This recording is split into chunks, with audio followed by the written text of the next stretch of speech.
At night, two arrive at a tavern, chatting about the past like drunk cats. Time slips by as their hearts dance in the dialogue with all. In their eyes, only bright stars shine. Then they walk by the river, chatting under moonlight and breeze, as if sharing cosmic secrets.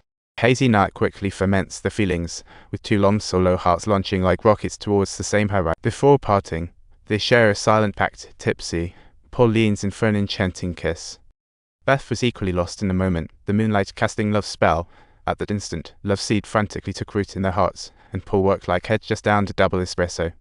Often staring at Paul just like a little panda with curiosity, their affection only grew stronger over time, becoming as inseparable as peanut butter and jelly.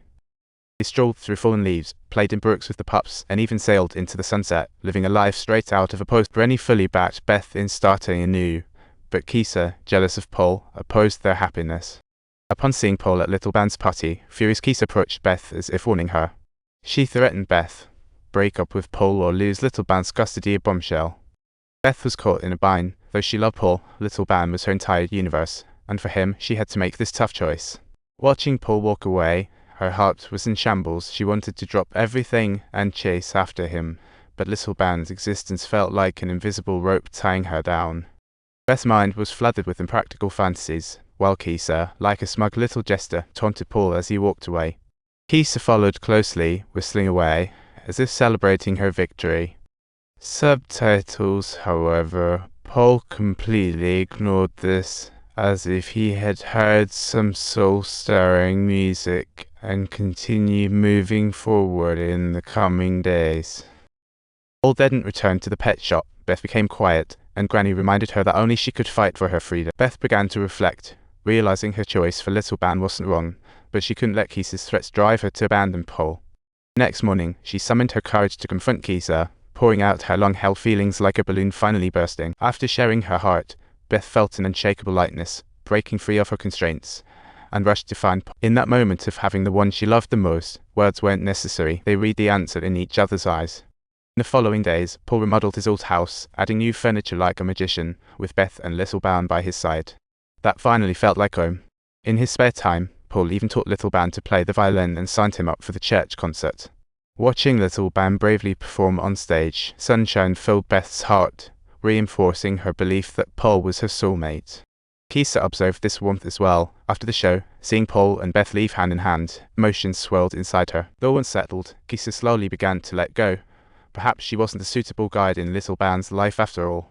Just at this moment, she unexpectedly got a piece of news from a friend, and a contemplative look appeared on Kisa's thoughtful face.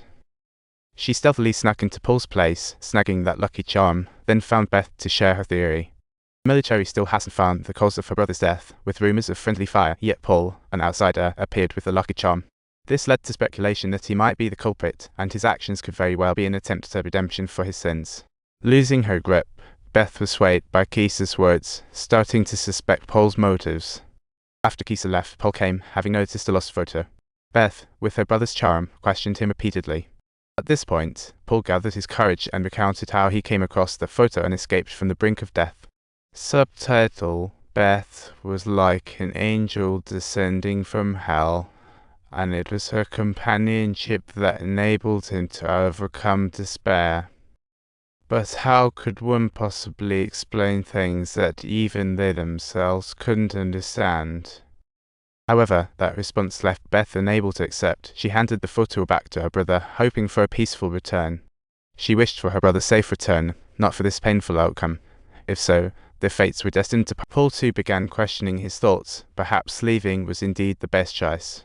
At that moment, Little Band stopped Paul offering his favorite book, to which Paul replied, "Take care of yourself." He hoped Paul would help him. That night, heavy rain poured outside, and upon returning home, Paul opened the book from Little Band. Inside, he found a photo that made his eyes widen with recognition, recalling the night he found that lucky charm.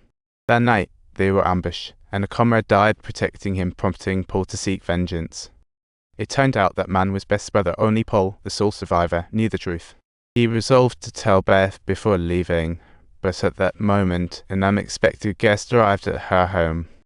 Kisa reappeared, earnestly asking to remarry Beth. promising to be a good husband. I know you care about Beth, but that's not happening. It seems I have to take her away." Upon hearing that, little Ben burst out the door in anger, running desperately into the woods. Keith immediately chased after him, with Beth close behind. Paul arrived then, unsure of events, but followed instinctively after seeing Beth's anxious look. In the chaos, little Ben ran onto the suspension bridge, the rain pounding down, and the bridge was on the brink of collapse. Looking down at the rushing water below, the ex-husband intended to rush over to save Little Ben, but accidentally stepped on the wrong cord. Little Ben, in danger, clung to the rope, crying for help. Ex-husband couldn't bear its weight.